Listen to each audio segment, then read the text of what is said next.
Manchester United would be far worse off if David de Gea hadn't been between the sticks for them since 2011.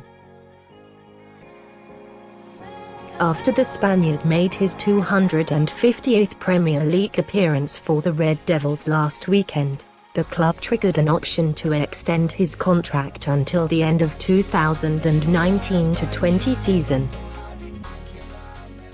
Given he otherwise would have been allowed to leave next summer, it's not surprise United chose to act this week. The news was well received by the Old Trafford faithful despite the fact De Gea hasn't been enjoying the best of seasons so far. Naturally, Jose Mourinho was also pleased to tie the three-time Players' Player of the Year for a further 12 months. The next challenge is to agree a long-term extension with De Gea, something the United boss expects to be achieved in due course.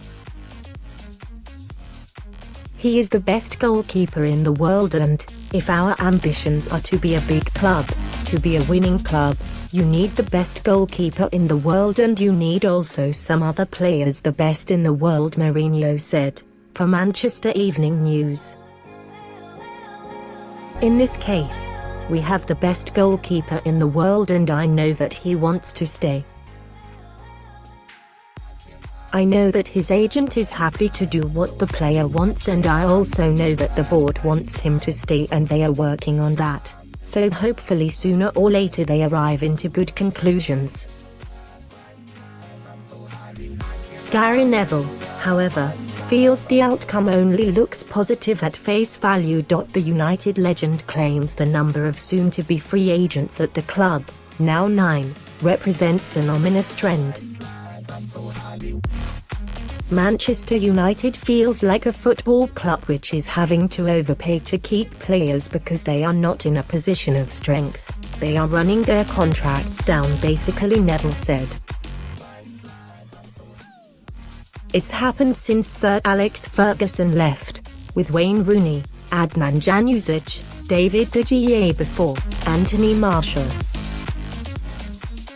Neville recognizes that while United aren't the only club experiencing such difficulties, his old employers are in this scenario because of their fading status.